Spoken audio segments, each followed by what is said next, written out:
Late December 2024 in Phoenix, Arizona. Tens of thousands of Donald Trump supporters are dressed in America's colors for the Turning Point USA event. But I got news from January 20th. The greatest president in my lifetime is going to walk into the Oval Office and take this country back. It's a gathering of American young conservatives. Trump, of course, Trump, yeah. I love Trump. They've turned out in droves to meet the leading lights of the conservative camp. One of the most eagerly awaited speakers is Steve Bannon, Donald Trump's controversial advisor. This is our first time, I think, that hosting. You go to prison for 4 months, and we think you can just leave the show. Steve Bannon has just served a 4-month prison sentence in the USA for refusing to cooperate with the investigation into the storming of the Capitol, the seat of the US Congress, by Donald Trump supporters on January the 6th, 2021. On stage, he makes no secret of his desire for revenge against the Biden administration and the federal police. We're going to actually move all the FBI guys out because they don't need that space. So everybody's going to move out, and what we're going to do is then we're going to take it apart slab by slab, and we're going to do what the Romans did in Carthage. We're going to salt the earth around it and have a stake just in the ground that says, you know, at one point in time, some very evil people worked in a building that was here and did very evil things to the American people, but the American people rose up, threw them out, took the building down. Populist rhetoric is openly supported by Steve Bannon. I think populism is the salvation of the planet. I think the salvation of humanity. This is a global movement. It's ascended throughout the world. Alternative for Deutschland in Germany, a National Assembly in France. For 4 days, the key themes of Donald Trump's policies are discussed, such as the fight against illegal migrants from Mexico. The best $80 I ever spent. It's representative of my support for President Trump's border wall. It's a brick suit, so it's kind of a metaphor for strong borders. And to make the border impenetrable, Donald Trump called on Tom Homan. So look, if I offend anybody today, I don't care. An uncompromising former policeman nicknamed the Border Czar. There's a lot of people in this country illegally. I'm going to find them, I'm going to arrest them, I'm going to deport them. If you want to be a part of the greatest nation on earth, you come here the right way. I think Mr. Trump is going to do that work with you guys. Mr. Trump's going to kick ass and take names.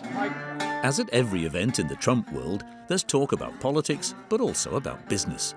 The president-elect's image is good for sales. We sell them for $10 each. Some exhibitors even offer deodorants that promise a newfound masculinity. This one's named after Elon Musk. He's the Rocket Man. Being a man isn't promoted as much, and so men don't feel like it's okay to be themselves. Donald Trump gets more adulation than a rock star, even perceived by the most religious group of his electorate as a Christ-like figure. I believe God saved Donald Trump's life. I believe he's an instrument of divine providence. And the people of this conference would definitely agree with that. A president awaited like a messiah by wildly excited supporters. Donald J. Trump!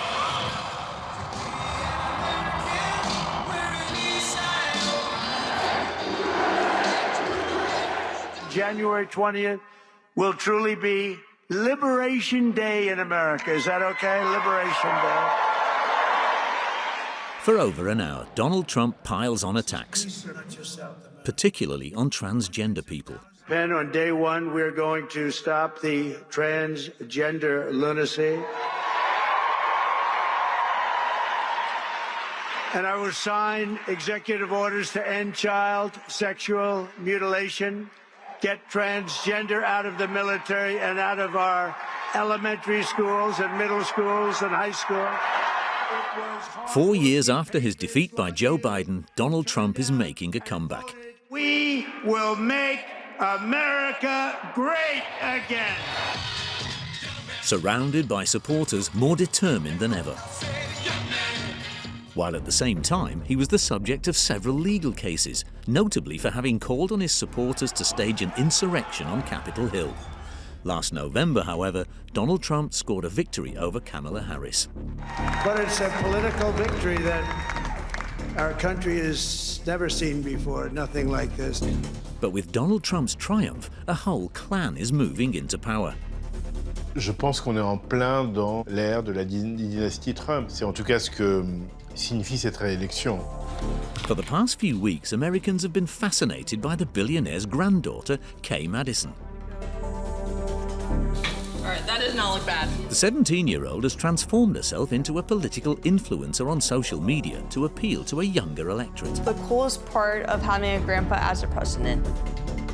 Grandchildren, children, sons-in-law, daughters-in-law, all the members of the Trump family are put to work by the patriarch. Donald Trump n'a aucune honte, aucune gêne à faire venir travailler des membres de sa famille, mais surtout qui ne sont pas du tout qualifiés. In this close-knit group arriving at the White House, there's also Donald Trump's new best friend, Elon Musk. The future is gonna be amazing! As well as eccentric billionaires and notorious conspiracy theorists like the health secretary. They are putting in place all of these technological mechanisms for control. Or a startling figure like the new education secretary. Get her! Who are the new members of the Trump clan? In Trump's view, it's not qualifications for the particular job, it's willingness to be a yes man or a yes woman for him. Bill White is among the loyal supporters receiving rewards. With no diplomatic experience, this neighbor of Donald Trump will become the next ambassador. Do you like Brussels sprouts? To Belgium. These lieutenants have been tasked with tackling all of Donald Trump's obsessions. People have had enough of political correctness. It's both populism and flamboyant spectacle. We take a dive into America according to Trump, an inside look at the clan that's preparing to govern the world's leading power. Florida, in the southeastern United States. For the past few months, the small upmarket community of Palm Beach has been attracting a lot of attention. For it's here that Donald Trump lives for much of the year, in this luxurious seaside estate. With its majestic palm-lined avenues and luxury boutiques, Palm Beach is a little corner of America that has very little in common with the rest of the country. One of the finest connoisseurs of this glittering microcosm is Eddie Shipek. Chanel, St. John, Ralph Lauren, Tiffany's over there on the corner. Every day, this real estate agent roams the city in his Rolls-Royce Corniche. And this is called Billionaires Row right here. These homes, $200 million. Jeff Green from California lives here. You're going to come up here to Citadel Hedge Fund, Ken Griffin. There are already 58 billionaires in Palm Beach, but there will soon be many more. And every day, a new billionaire is born, and they all want to come to Palm Beach. Since Donald Trump was elected, you're looking good, big man. I got my eyes on you. The real estate market has been booming. A home just sold down next to one street from Donald Trump for like $45 million. Just sold Thursday. For those who can't afford the multi-million-dollar price tag but still want to rub shoulders with America's new master, there's still a solution: the bridge leading to his residence. Look at this, huh? Woo! Woo! Trumpster's on his way through, right? Trump's on his way through, right? Yeah, he's going to the Army-Navy game.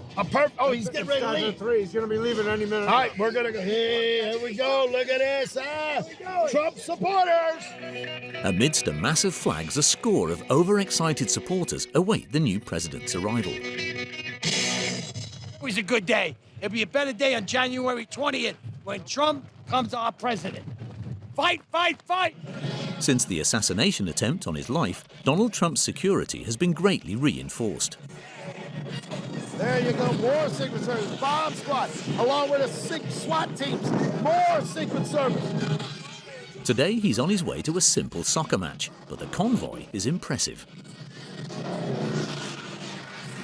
It was impossible for Eddie and his cronies to catch a glimpse of Donald Trump, but there will be other opportunities. The new tenant of the White House already plans to get away from Washington and spend most of his time here at his luxurious Mar-a-Lago estate. Built on a 9-hectare site, this 62,500 square foot property boasts 126 rooms.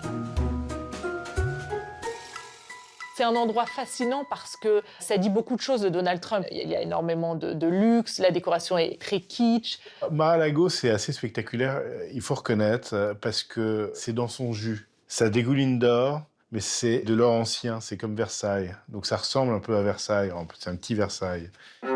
A little Versailles built by a wealthy businesswoman in the 1920s in the Arab Moorish style so popular at the time. Donald Trump bought the estate for $10 million in 1985, and he radically transformed it.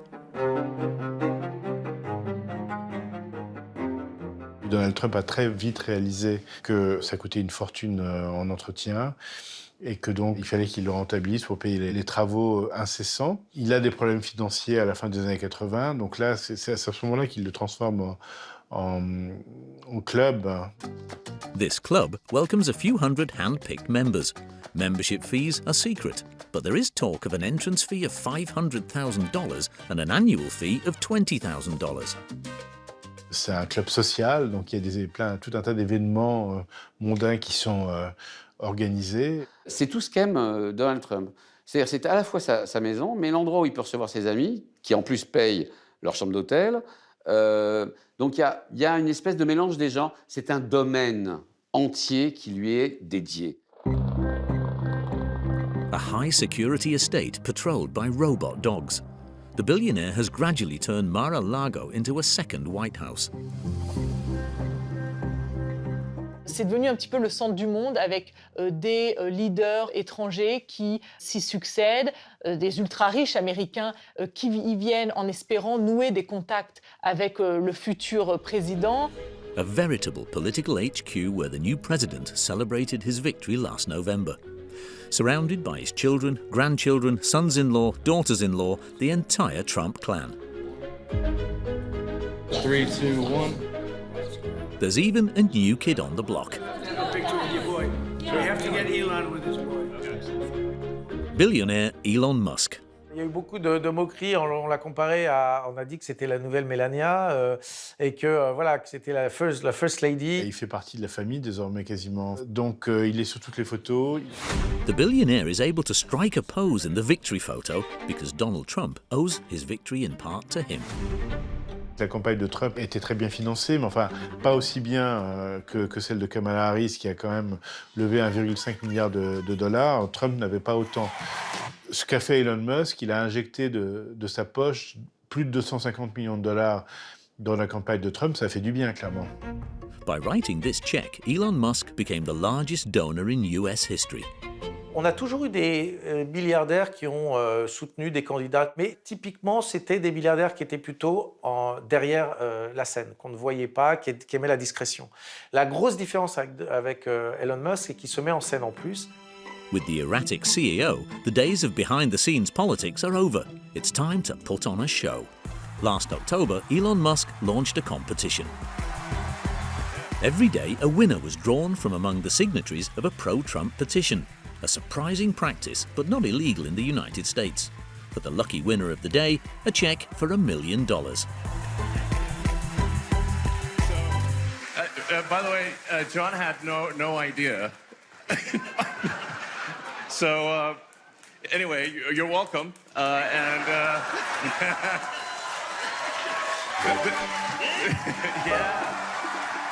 My name is Ron. I'm Daisy Moser. I'm Joshua Mayo. In all, 18 winners will benefit from Elon Musk's largesse. Thanks to the support of the richest man in the world, Donald Trump is a dream come true. Donald Trump pouvait être accusé d'avoir des rêves anciens, rétrogrades, des rêves de son âge, d'un homme de 78 ans. Elon Musk, c'est vraiment le rêve américain d'avenir. Il propose du rêve, il propose d'aller sur Mars, il veut un monde de fiction incroyable. Conquering space with his company SpaceX, revolutionizing the automobile with Tesla, or even making monkeys with brain implants play video games. With Elon Musk, nothing is impossible. C'est très enthousiasmant pour beaucoup de jeunes qui veulent voir aussi un avenir positif dans un monde franchement qu'on leur propose, où on leur propose plutôt le climat, la fin du monde, etc., quoi. Donc c'est ça qu'il a apporté. le côté milliardaire bondissant, si vous voulez. Hop et hop, je fais des petits sauts autour de Donald Trump. Is the only reason we can now send American astronauts into space. Come here. Take over, Elon. Yes, take over. This is no ordinary election. The other side wants to take away your freedom of speech. They want to take away your right to bear arms. The tech mogul had voted for Obama, Clinton and Biden, but in the space of a few years, he's become much more socially conservative. Ce qui relie les deux hommes, c'est la détestation du prêt-à-penser, du politiquement correct et des démocrates en général. On his social media platform, X, the billionaire doesn't hesitate to tweet his 208 million followers photo montages imagining Kamala Harris as a communist dictator, or his criticisms of wokeism, a movement that denounces, sometimes radically, discrimination against minorities, particularly transgender people. Il a un problème personnel avec les woke à cause de son fils devenu fille, qu'il n'accepte pas. Les deux ne se parlent plus. Et donc, il se dit victime de la culture woke parce que ça lui a fait perdre son fils. C'est ça ce qu'il dit. The two billionaires share the same ideological battles. Elon Musk recently appeared in Mar-a-Lago with Nigel Farage, one of the leaders of the British far right, and is ready to express support for various European populist movements. On the economic front, Elon Musk and Donald Trump also share the same goal. They want to reduce the weight of the federal government, and to that end, Donald has even created a department just for his new friend. At the suggestion of Elon Musk, who has given me his complete and total endorsement, that's nice, smart guy. I will create a government efficiency commission making recommendations for drastic reforms. Drastic reforms is putting it mildly. Elon Musk wants to cut the US government budget by 30%. C'est un libertarien qui pense en dehors des cadres préétablis, qui n'aime pas les syndicats, qui est favorable à une déréglementation la plus poussée possible. And the first post of his new department on social media looks more like a startup than the civil service.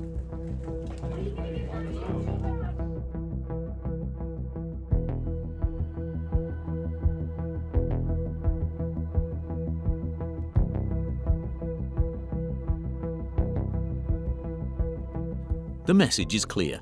It has to be said that the big boss is not exactly renowned for his sense of social dialogue.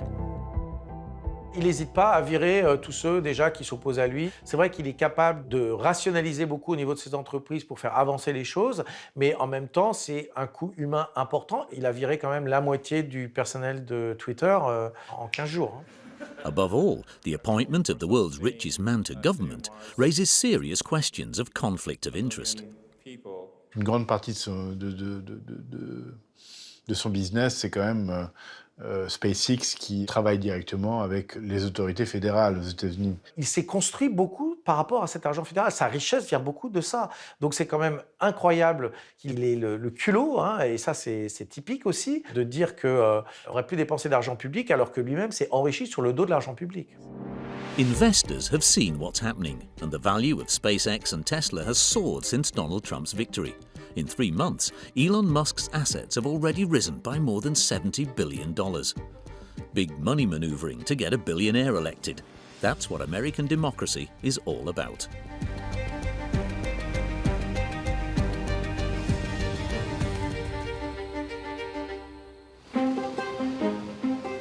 But to win back the White House, Donald Trump also had to broaden his electoral base. In particular, he sought votes from a segment of the population traditionally hostile to the Republicans, young people. And to attract Generation Z, he called on this influential young woman. Elle a 17 ans, elle est toute jeune, c'est la fille aînée de Donald Trump Jr. Elle s'habille comme une starlette, on la voit sur les photos en robe très très courte. Elle aime la célébrité, elle en joue. Kay Trump, Donald Trump's granddaughter, made a sensational entry into the presidential campaign one evening last July in muggy Wisconsin. I want to bring out my eldest daughter and the eldest granddaughter of the President of the United States, your favorite president, Kai Madison Trump. Kyle Trump, il faut savoir que personne ne la connaissait avant la Convention républicaine. Elle a vraiment émergé dans un discours de 3 minutes à la tribune de la Convention républicaine. 3 minutes that melted the audience's hearts that night. I'm speaking today to share the side of my grandpa that people don't often see. To me, he's just a normal grandpa. He gives us candy and soda when our parents aren't looking. Even when he's going through all these court cases, he always asks me how I'm doing. He always encourages me to push myself to be the most successful person I can be. Obviously, he sets the bar pretty high, but who knows, maybe one day I'll catch him. Ce que ça dit, c'est regardez, c'est un homme comme les autres, il nous aime, c'est tout juste, il nous a pas pris sur ses genoux, tout ça. Voilà, enfin, voilà, elle a essayé de présenter une image du grand-père adorable. Even Donald Trump couldn't help but be moved. Elle a fait un discours qui était assez touchant, il faut reconnaître, à la Convention républicaine, qui a eu beaucoup de succès et qui a fait fureur sur les réseaux sociaux. In just a few weeks, her Instagram, YouTube and TikTok pages gained millions of subscribers. Voters can discover the life of a high school girl almost like any other. Kay goes shopping at the supermarket. Kay cooks delicious meals. All right, that does not look bad. Kay gets all dressed up for a student party. C'est la vie rêvée des Trump, oui, qui est scénarisée quand même beaucoup. A scripted life, but above all, one far removed from the normal life of a Trump voter. After all, the heiress spends her vacations in Aspen, one of the most exclusive ski resorts in the US. She travels around in an $80,000 Cybertruck and, above all, can indulge in her favorite pastime on the Florida greens. And she already has a record of success. Elle a la passion du golf en commun avec son grand-père, ils en parlent, etc., etc. Son grand-père l'appelle, alors comment ça s'est passé aujourd'hui? So are you out there now in Bedminster? Yeah, I am. I'm here for another day, and then I'm heading back to Florida. So what's your best score on the new course? I would say my best would be 32, maybe. That's a tough 9. All right, well, I just shot 4 under too, so I just shot a 32 as well. Yeah, that's pretty good. That's good. A close relationship with the new president allows young Kay a few privileges. In particular, a short trip on Grandpa's private plane.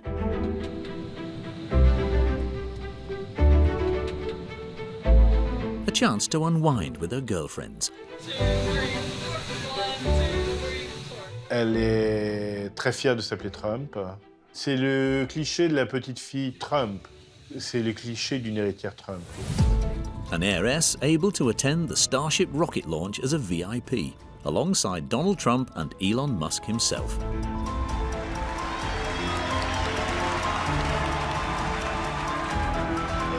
But although Kay may be rubbing shoulders with the leading light of space adventure, she's still a teenager with teenage interests.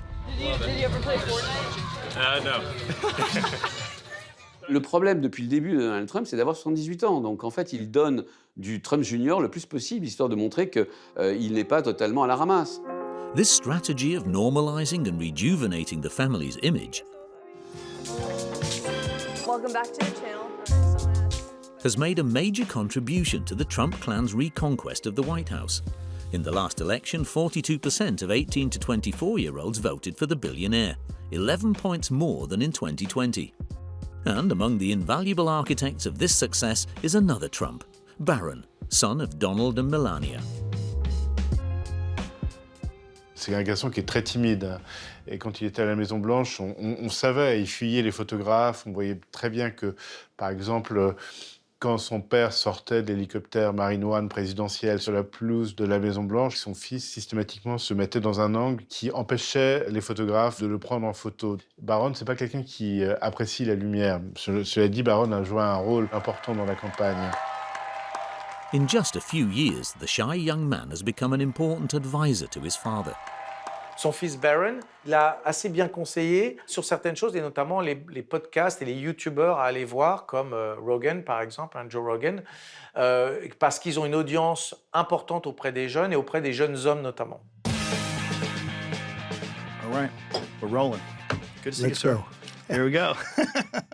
Sound advice. This famous podcaster and MMA commentator's interview with Donald Trump racked up over 50 million views in just a few days. Great honor to be. Thank you, sir.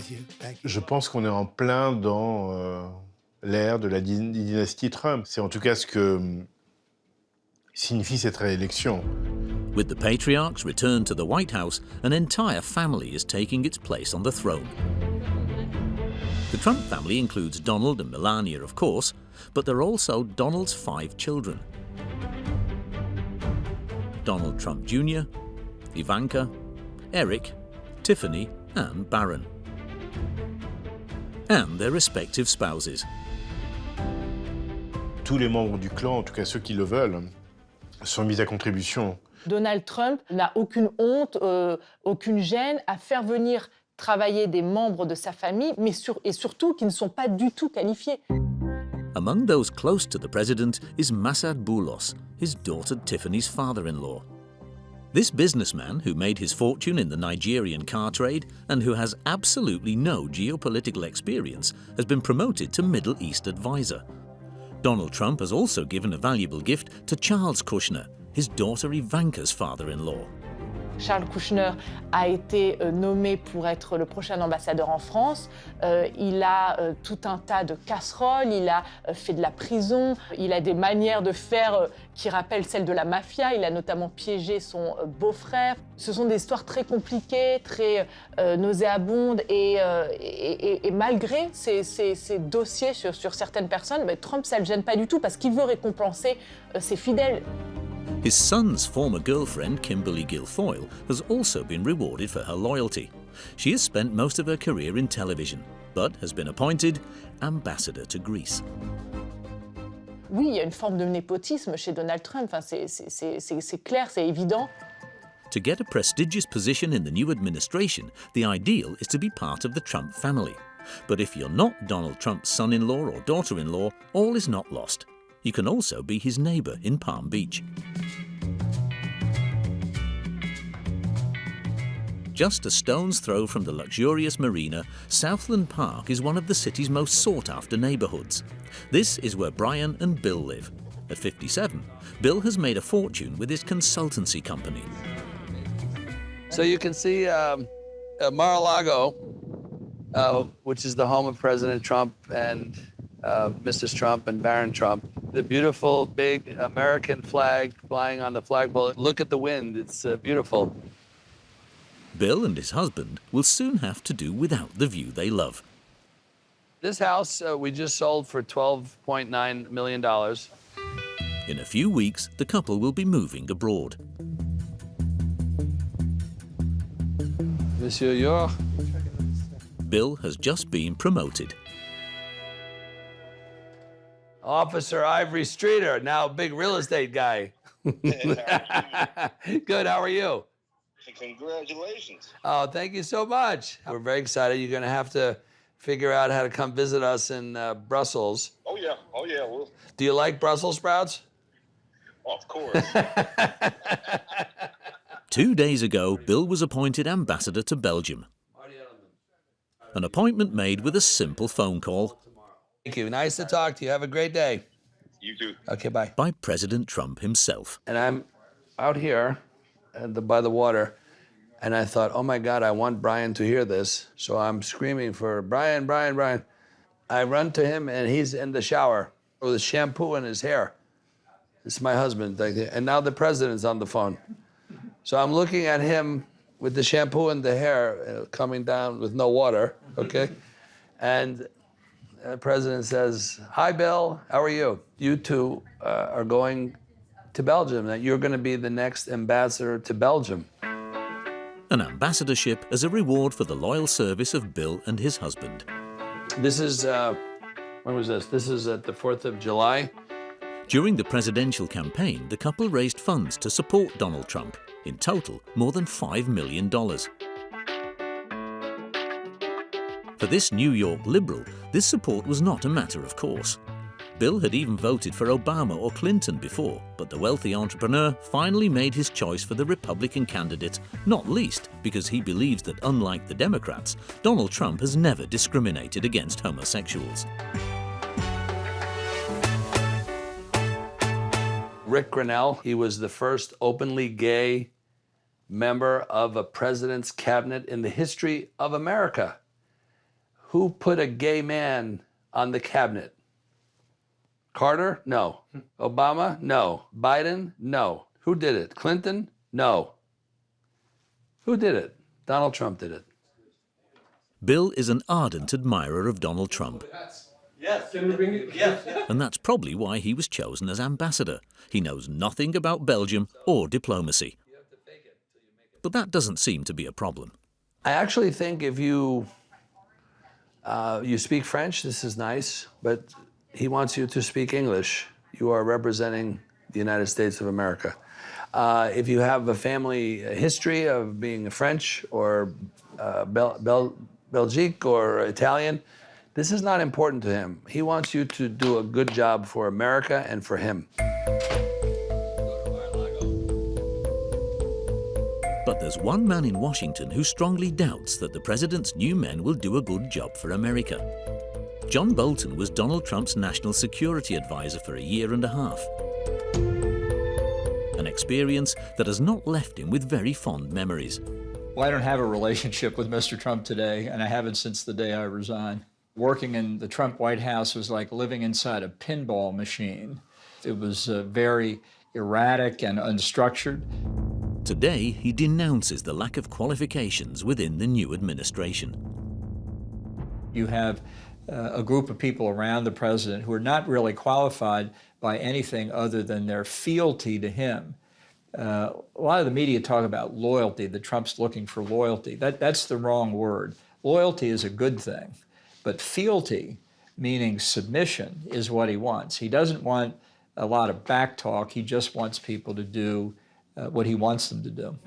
Donald Trump has even appointed zealous supporters with no recognized skills to very senior positions. The new Education Secretary, Linda McMahon, for example, has an unusual CV to say the least. With her sharp suit, hair cut in a bob and her silk scarf, Linda McMahon comes across like a reassuring teacher. I'm going to read a book about Llama Llama Red Pajama. Who's read this before? And yet, just a few years ago, her life was more like this.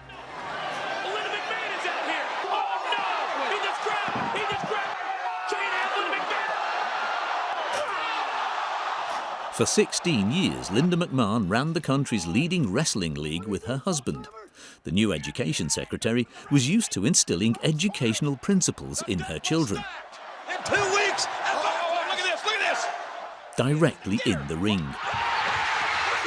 Girl or boy, it's the same punishment for everyone. Donald Trump didn't hesitate to appoint this woman without any links to education to straighten out the country's youth, partly because the wrestler is a long-time friend of the president, but mostly because the president loves wrestling. Le catch, c'est vraiment l'incarnation exacte de Donald Trump. Pourquoi? Parce que c'est du faux, en fait, hein, c'est scénarisé, c'est la violence, et c'est quelque chose de très masculin aussi. Donc c'est vraiment cette idée de domination, et vous êtes dans le spectacle. Donc vraiment là, on a tous les éléments quasiment du personnage Trump. Like his compatriots, Donald Trump loves these big shows. And on occasion, he also dons his wrestling costume, much to the delight of the audience.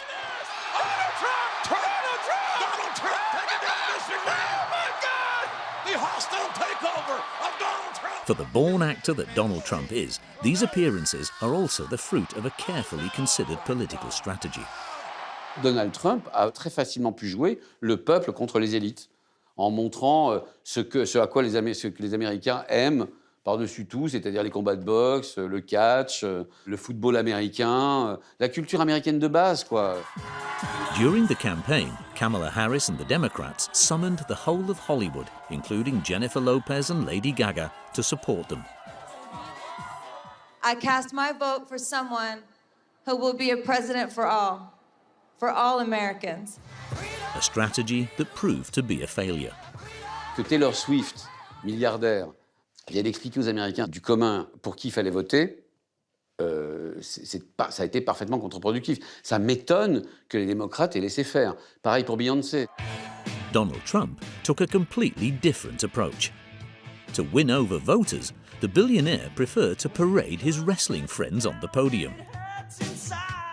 And at the end of the day, with our leader up there, my hero, that gladiator, we're gonna bring America back together. Or be seen with the very popular CEO of United Fighting Championship and public face of American mixed martial arts, Dana White. Ce qu'il maîtrise très bien et ce qu'il fait depuis longtemps, c'est ce côté d'hyper-masculinisation et de domination permanente. Et on retrouve ça dans son cabinet. Évidemment, qu'une ancienne présidente de la fédération de catch devienne ministre de l'Éducation, ça choque. Et ça, pendant 2 semaines, le New York Times se fait des unes dessus. Et ça amuse beaucoup Donald Trump.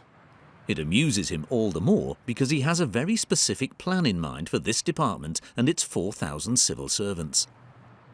I'm going to close the Department of Education and move education back to the states. And we're going to do it fast. Le seul intérêt qu'a Donald Trump dans cette affaire, c'est montrer combien il s'en fiche du ministère de l'Éducation nationale, combien il pense que ce ministère est illégitime, combien il pense qu'il y a des économies à faire de ce côté-là, notamment en termes d'employés fédéraux, et combien, en fait, la seule chose qui l'intéresse, c'est que les médias dits progressistes tonnent contre et s'opposent à ça. For the fight against progressivism is one of Donald Trump's great causes.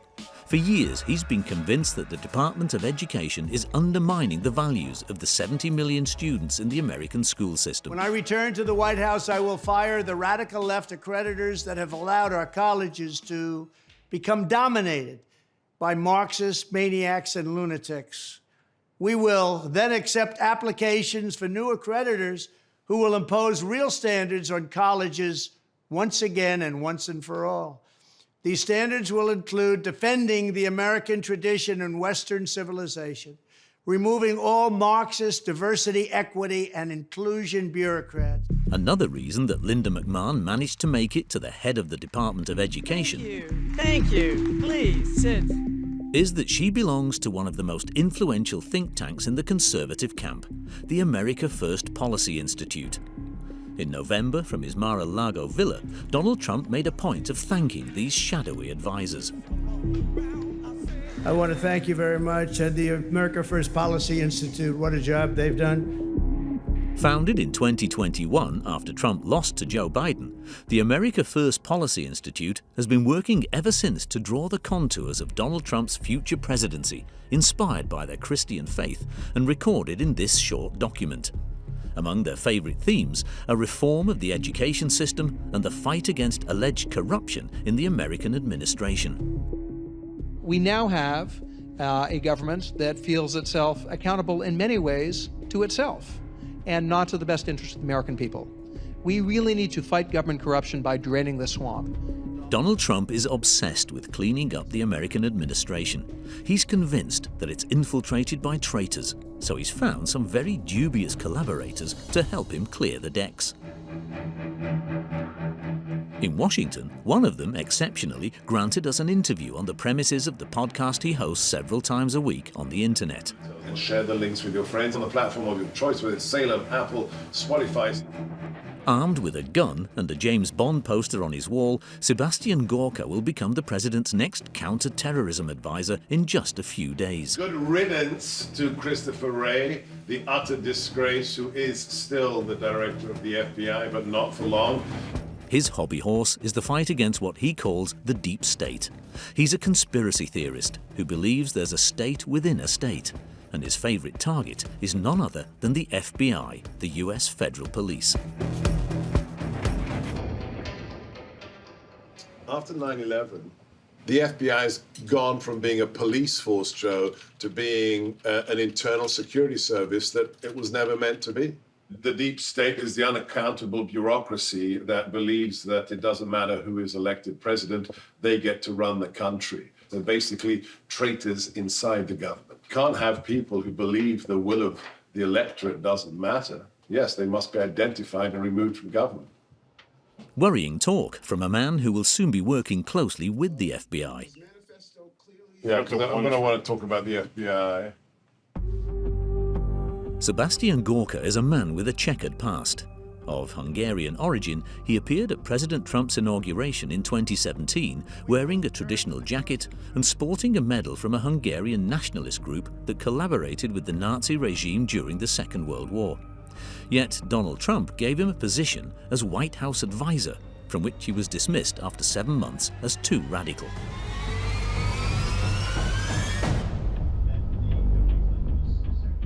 These days, Sebastian Gorka has traded in his traditional garb for smart suits.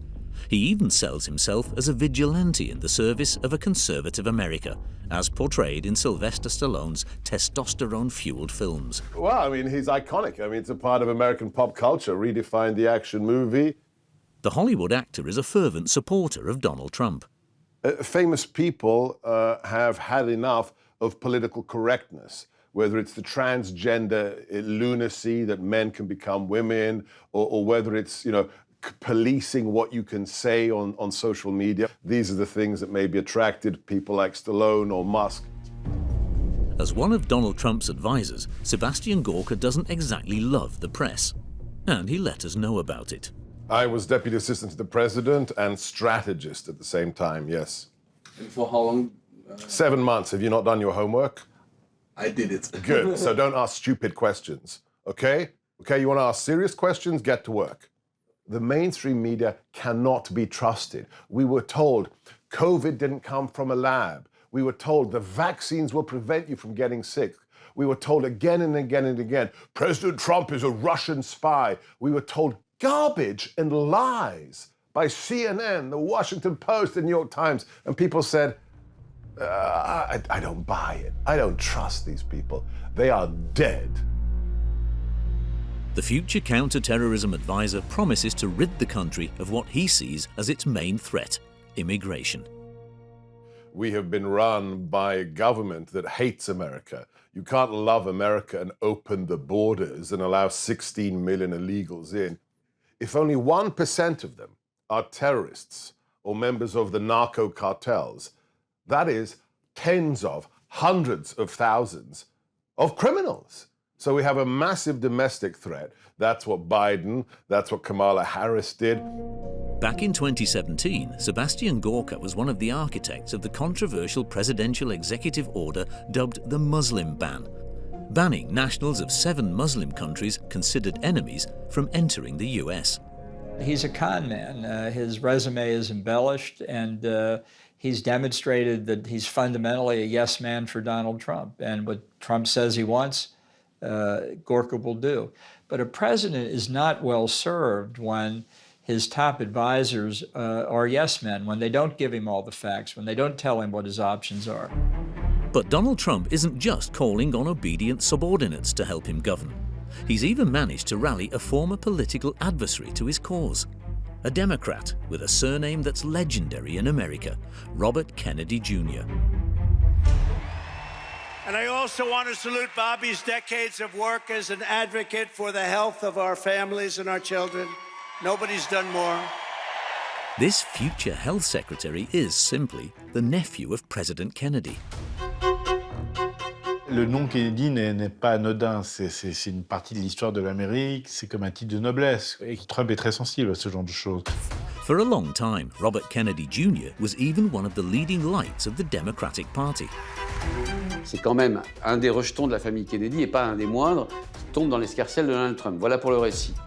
A Kennedy appointed as one of Trump's cabinet could be a sign of reconciliation between the two Americas. But that's not really it. For Robert Jr. is something of an ugly duckling among the Kennedys. Il s'est éloigné du Parti démocrate parce qu'il n'a pas été accepté par le Parti démocrate du fait de ces théories du complot qu'il a soutenues. Il a été aussi rejeté par sa famille, qu'il a désavoué. For years now, Robert Kennedy Jr. has been spreading conspiracy theories, particularly about the HPV vaccine recommended by the World Health Organization. Children who take that vaccine, the Gardasil vaccine, are 37 times more likely to die from the vaccine than they are to die from cervical cancer. Il a toujours soutenu l'idée que les vaccins amenaient à l'autisme, donc il fait, voilà, alors que c'est prouvé que, enfin, on n'a aucune preuve de ça et que scientifiquement c'est basé sur rien. Et donc il remet en cause des vérités scientifiques en permanence. During the COVID epidemic, he went on a rampage, comparing the measures adopted during the pandemic in the USA to those taken by the Nazis against the Jews. They are putting in place all of these technological mechanisms for control we've never seen before. Even in Hitler's Germany, you could cross the Alps into Switzerland. You can hide in an attic like Anne Frank did. It's been a slow drift away from the mainstream for this former environmental lawyer, who originally had a very serious career. Il a toujours voulu donner un sens à sa vie, comme son père, que ça aussi c'est la marque de fabrique des Kennedy. Et donc il se lance dans la protection de l'environnement. Donc il est avocat contre les grands groupes, notamment pétrochimiques. A passionate outdoorsman and falconer in his spare time, he also made a name for himself by winning a high-profile case against Monsanto in 2018. The pesticides giant was fined a record $289 million.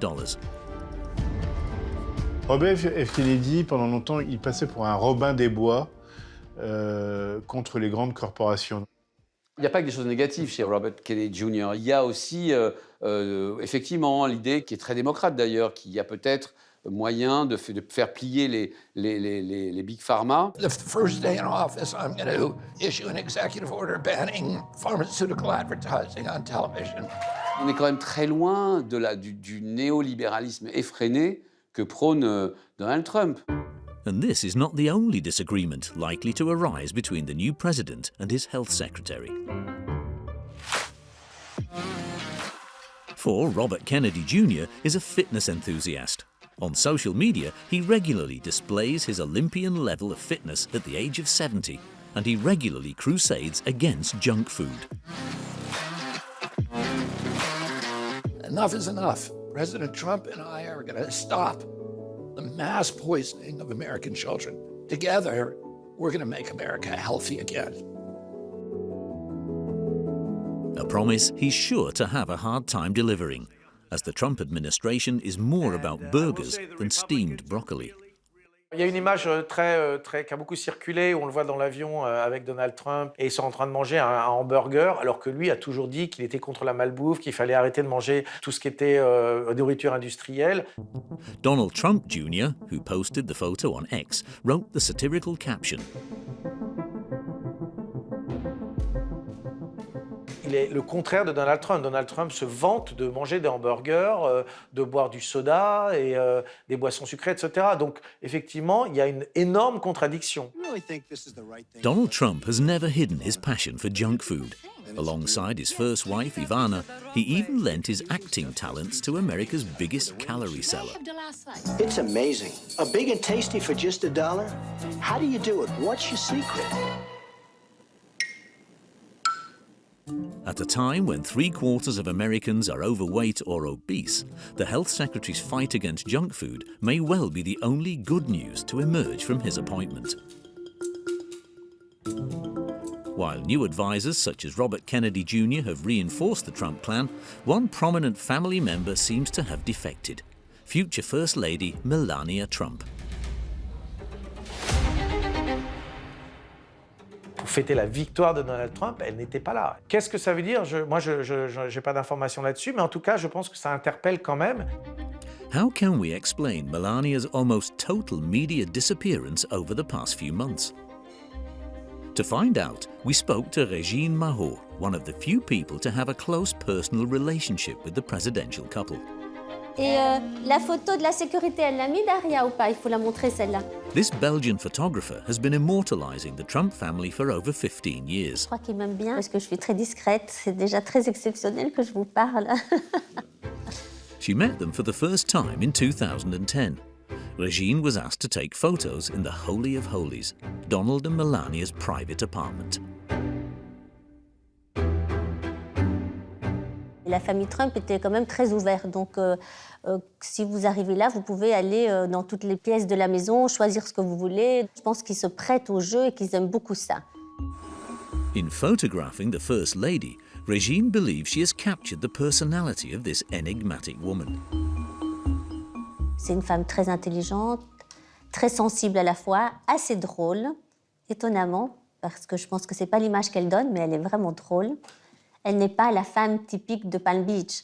On sent qu'elle a vécu à Paris, elle a vécu à Milan, elle parle beaucoup de langues, il y a quelque chose de mixte et il y a quelque chose de paradoxal, et c'est ce qui m'intéresse dans son personnage. Elle fait partie de l'histoire politique de Donald.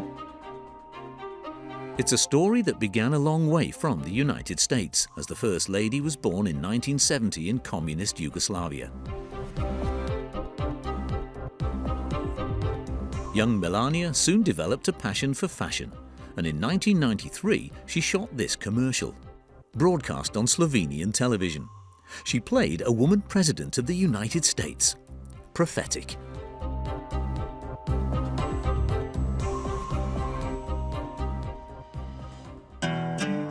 In 1996, she flew to New York, the fashion capital of the world. We caught up with a man who witnessed her first steps in modelling. At the time, Alain de Basseville was a fashion photographer in vogue in New York.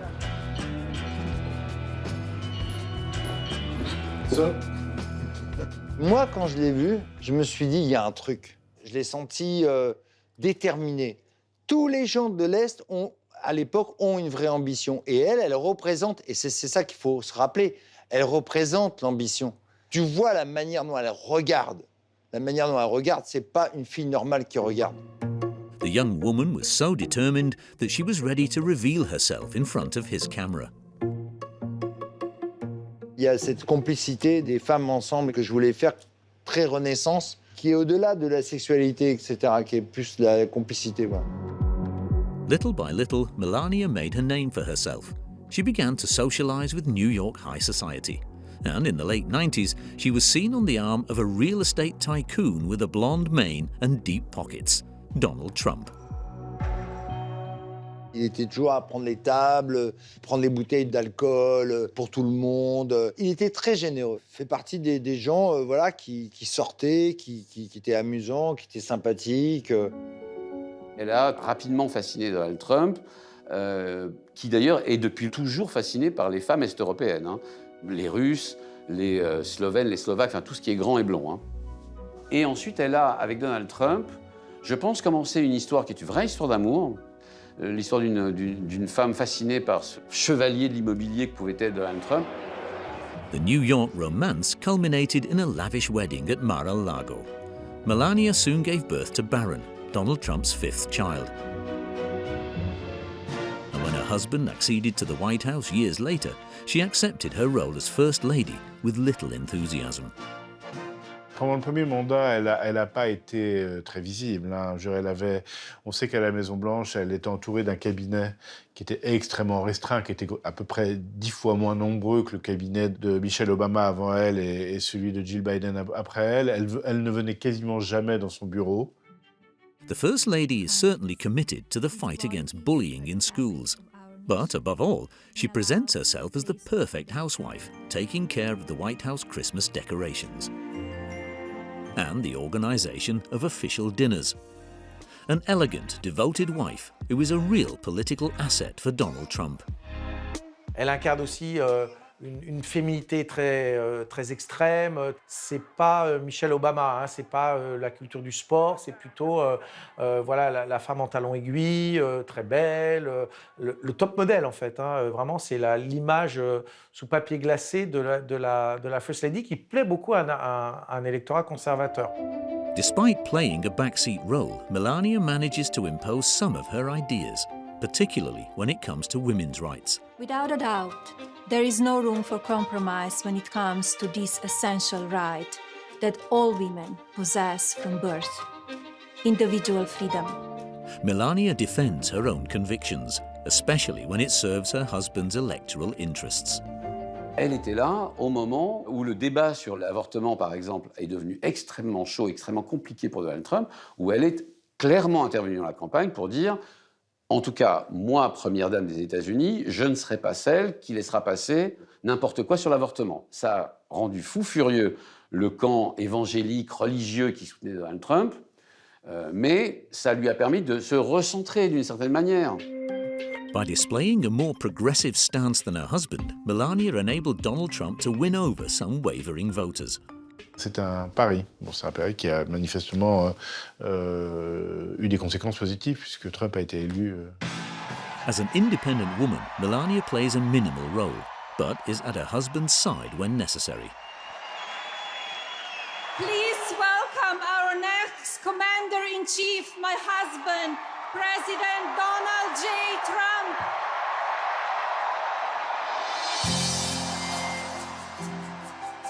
Elle lui a probablement dit quelque chose du genre « Je suis là pour assurer, je suis ton port dans la tempête, je serai première dame des États-Unis, mais demande-moi simplement de faire le strict minimum. » The First Lady has already announced that she will not be moving into the White House, but will be splitting her time between New York and Mar-a-Lago to look after her son Barron. Another way to prepare the future of the Trump clan.